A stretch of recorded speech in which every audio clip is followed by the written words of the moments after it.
Chapter 7. Magical monuments. We have said that Egypt of old was itself a pantacle, and as much might be affirmed concerning the elder world at large. In proportion as the great hierophants were at pains to conceal their absolute science, they sought more and more to extend and multiply its symbols. The triangular pyramids, with their square bases, represented metaphysics grounded on the science of nature, and the symbolical key of this science assumed the gigantic form of that wonderful Sphinx which, in its age-long vigil at the foot of the pyramids, has hollowed for itself so deep a bed in the sand. Those 7 great monuments called the wonders of the world were sublime commentaries on the pyramids and on the 7 mysterious gates of Thebes. At Rhodes there was the Pantacle of the sun, in which the god of light and truth was symbolized under a human form clothed with gold. He raised in his right hand the torch of intelligence and in his left held the shaft of activity. His feet were fixed on moles representing the eternal equilibrating forces of nature, necessity and liberty, active and passive, fixed and volatile, in a word, the pillars of Hercules. At Ephesus was the Pantacle of the moon, which was the temple of Diana Panthea, made in the likeness of the universe. It was a dome surmounting a cross, with a square gallery and a circular precinct recalling the shield of Achilles. The tomb of Mausoleus was the Pantacle of the chaste and conjugal Venus. In form it was after the manner of a lingam, having a square elevation and a circular precinct. In the middle place of the square rose a truncated pyramid, on which was a chariot with 4 horses, harnessed so as to form a cross. The pyramids were the Pantacle of Hermes or of Mercury.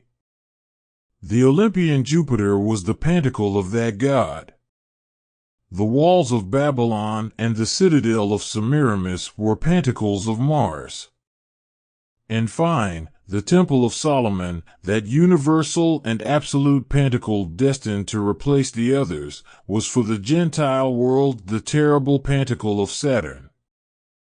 The philosophical septenary of initiation, according to the mind of the ancients, may be summarized as 3 absolute principles, reducible to a single principle, and 4 elementary forms, which are one form only, the whole constituting an unity composed of form and idea.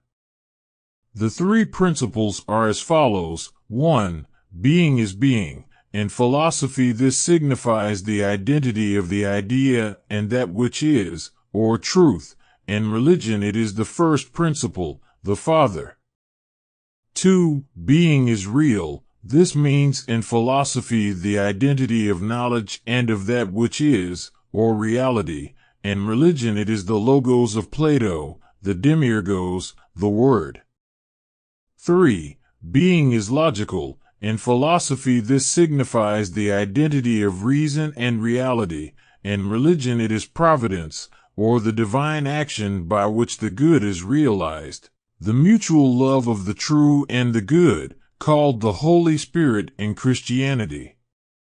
The 4 elementary forms were the expression of 2 fundamental laws, resistance and motion, the fixed state, or that inertia which resists, and active life, or the volatile.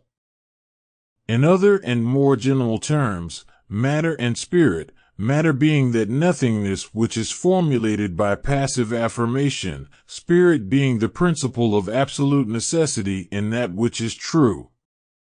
The negative action of material nothing on spirit was termed the evil principle, the positive action of spirit on this same nothingness, so that it might be filled with creation and with light, was called the good principle. To these conceptions there corresponded, on the one hand, humanity and, on the other, the rational and saving life, redeeming those who are conceived in sin, that is to say, in nothingness, because of their material generation. Such was the doctrine of secret initiation, such the admirable synthesis that the spirit of Christianity came to vivify, enlightening by its splendor, establishing divinely by its dogma, and realizing by its sacraments. Under the veil which was intended to preserve it, this synthesis has vanished. It is destined to be recovered by man in all its primitive beauty and all its maternal fecundity.